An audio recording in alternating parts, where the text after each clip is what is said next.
So probably the biggest news in basketball today somehow is about a college guy releasing a new pair of shoes. But that's the way basketball is right now.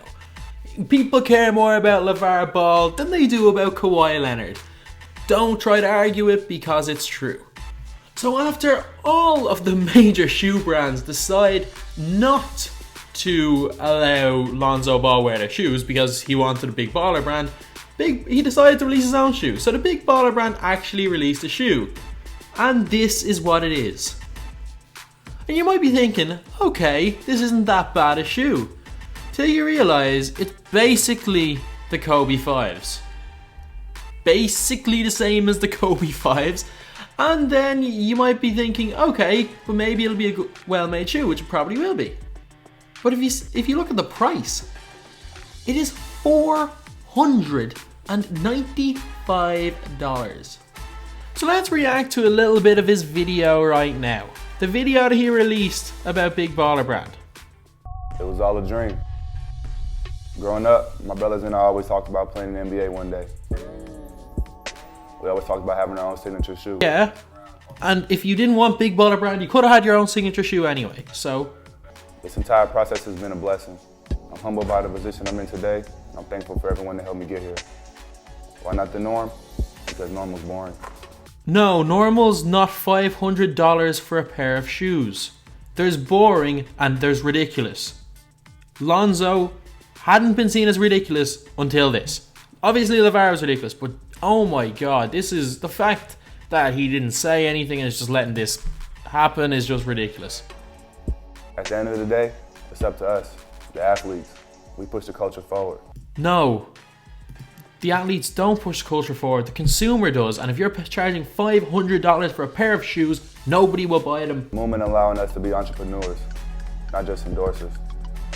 That's what Big Baller Brand stands for, showing that when you have teamwork and hard work, anything you put your mind to can be done. You gotta dream big, because it's all a mindset. And with that being said, I'm excited to give you guys an exclusive look at my first ever signature shoe. Wow, look at how convinced. He definitely is not convinced at all in his own thing.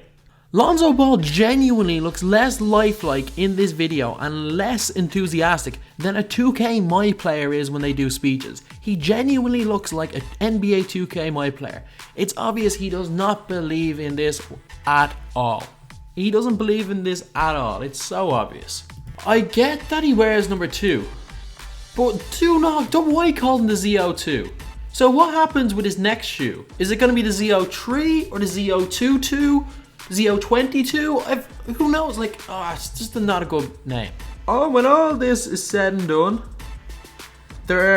he is charging $495 for a pair of shoes. Imagine if every single player coming out of college decides to do this. If every player decides to make their own brand and not stick with normal brands like Nike, Adidas, things like that. What is going to happen then? What's going to happen if every signature shoe becomes $450? We're going back to Starbury. We are going back to Starbury. Stephon Marbury come out of retirement. Those $15 sneakers, we're all going back to Starbury. Because no matter how bad it looks wearing a pair of $15 sneakers, it is ridiculous spending $450 on a pair of shoes. You can get Yeezys for cheaper than that. I know they're harder to get, but you can get Yeezys for cheaper than that. Big Baller Brand or Yeezys. Which one do you want? For these shoes to be worth $495, they literally would have to be Bow Wow's shoes from Mike. Pretty much, that's the only thing. Even those APL Concept ones, which were literally banned from the NBA. Some say they made you dunk like Dr. J, others said they did absolutely nothing, who knows, because they were banned.